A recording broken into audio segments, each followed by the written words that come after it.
Kalau boleh tahu dengan Ibu siapa ya? Nama saya Nina Sofila. Oh iya, dengan Ibu Nina Sofila. Kalau boleh tahu ada keluhan apa ya, Bu? Begini Mbak, saya disuruh dokter untuk berkonsultasi dengan ahli gizi dari rumah sakit ini.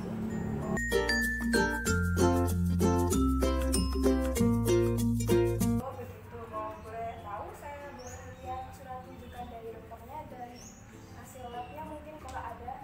Ini Mbak. Oh.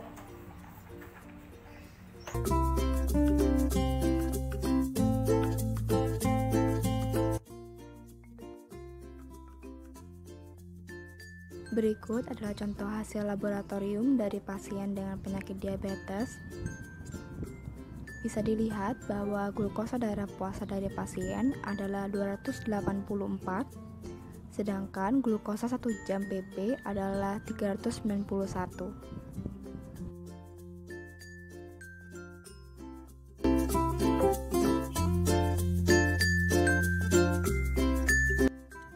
Berikut adalah kriteria penegakan diagnosis diabetes. Dikategorikan normal apabila glukosa darah puasa kurang dari 100. Lalu, dikategorikan prediabetes apabila glukosa darah puasa berkisar antara 100 sampai 125. Sedangkan dikategorikan diabetes apabila glukosa darah puasa lebih dari 126. Nah, sehingga klien pada video ini dikategorikan diabetes. Hal ini ditunjukkan dengan hasil laboratorium yang dihasilkan bahwa glukosa darah puasa klien sangat tinggi, yakni 284. Berdasarkan dari hasil rujukan dokter dan hasil labnya, Ibu didiagnosis menderita penyakit diabetes ya Bu. Untuk sebelumnya apakah Ibu sudah tahu penyakit diabetes itu apa? Tidak Mbak, sebelumnya saya belum pernah menderita penyakit ini. Sebenarnya kalau boleh tahu diabetes sendiri itu apa ya? Apa mungkin berbahaya? Baik, saya jelaskan sedikit ya Bu. Penyakit diabetes itu bisa dikenal dengan penyakit kencing manis. Biasanya Ibu pasti sudah tahu ya penyakit kencing manis itu apa. Penyakit kencing manis ini biasanya disebabkan oleh tingginya kadar gula darah dalam darah. Nah itu pasien gizi pada hari ini kita akan memberikan rencana anjuran makan kepada Ibu dengan anjuran makan yang baik sehingga diharapkan nanti diabetesnya tidak semakin parah begitu. Untuk pasien gizinya ada tahapannya begitu. Tahapannya ada pengkajian gizi, ada hadiah gizi, lalu ada implementasi yang bagaimana. Begitu ya Bu.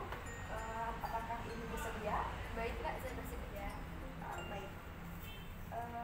Untuk pertama-tama saya akan melakukan pengkajian gizi terlebih dahulu.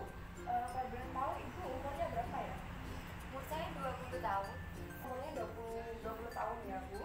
Lalu karena di sini alatnya pengukuran yang tidak ada, kalau boleh tahu berat badan dan tinggi badan Ibu sebelumnya itu berapa ya Bu? Terakhir saya ngukur itu kalau tidak salah berat badannya 48, terus tinggi 158.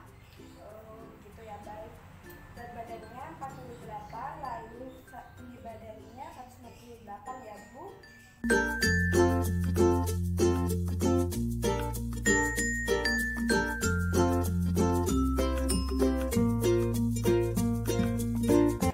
Baik, berarti berat badannya 48, lalu tinggi badannya 198 ya Bu. Berdasarkan hasil dari berat badan dan tinggi badan tadi, ternyata Ibu ini tergolong gizi kurang atau kurus begitu. Jadi saya selama ini tuh kurus ya Mbak? Iya, begitu Bu.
few moments later. A few minutes later. A few inches later. 12 seconds later. 1 eternity later. Mohon maaf menunggu ya Bu, ini saya dapatkan hasilnya. Dan setelah saya perhitungkan, ternyata hasil asupan ibu kemarin itu ternyata berlebih Bu. Apalagi setelah ibu kan minum boba ya kemarin, lalu untuk camilannya cuma makan sedikit begitu. Begitu, lalu saya harus bagaimana ya Mbak? Oh ya, untuk itu saya sudah di sini ada brosurnya, di sini sudah lengkap ya Bu informasinya. Di sini ada makanan yang dianjurkan untuk ibu, misalnya ada nasi merah, daging, sama sayur. Lalu untuk makanan yang harus dihindari dikurangi itu ada bobanya gitu ya Bu, jadi tolong dikurangi minum bobanya begitu.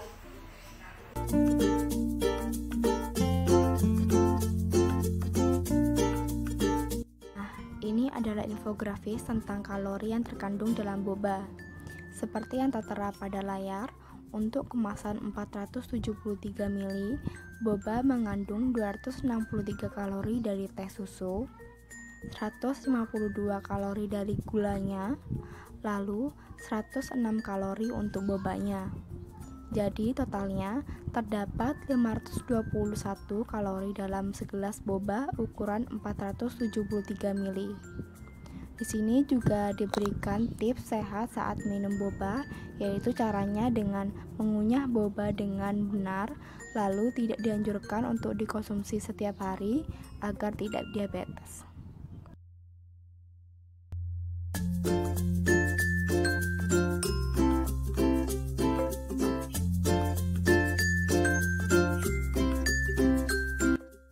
Lalu selanjutnya ada infografis tambahan seperti judulnya penakar kalori dalam segelas boba milk tea. Nah, ternyata dalam segelas boba milk tea dengan kalori sebesar 521 kalori setara dengan berbagai macam aktivitas yang menyehatkan. Seperti contohnya 521 kalori setara dengan melakukan tari balet selama 111 menit, tenis selama 84 menit, yoga selama 216 menit, dansa selama 131 menit, belanja selama 256 menit, lalu aerobik selama 83 menit.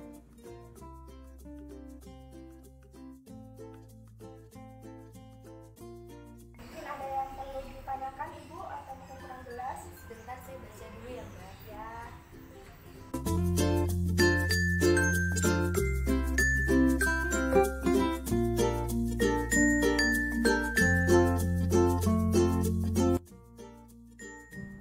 Lalu selanjutnya adalah salah satu brosur yang saya berikan kepada klien. Dalam brosur ini informasinya sudah cukup lengkap. Ada tujuan diet, lalu syarat diet, juga ada makanan-makanan apa saja yang dianjurkan, dibatasi, dan dihindari untuk dikonsumsi oleh klien. Dalam brosur ini juga ada contoh-contoh menu dalam sehari, lalu ada tempat untuk ahli gizi menuliskan menu secara spesifik tergantung kondisi klien.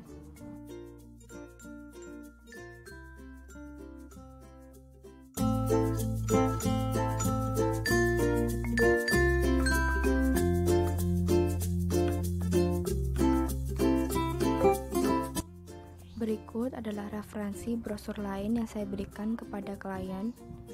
Bedanya dengan brosur sebelumnya adalah pada brosur ini memuat tambahan informasi. Dalam brosur ini tersedia informasi seperti contoh, yaitu hal-hal apa saja yang perlu dilakukan jika mengalami hipoglikemi, ada tips menjaga kadar gula darah, ada perbedaan diet ini dengan makanan biasa, dan cara untuk melaksanakan diet ini dengan baik.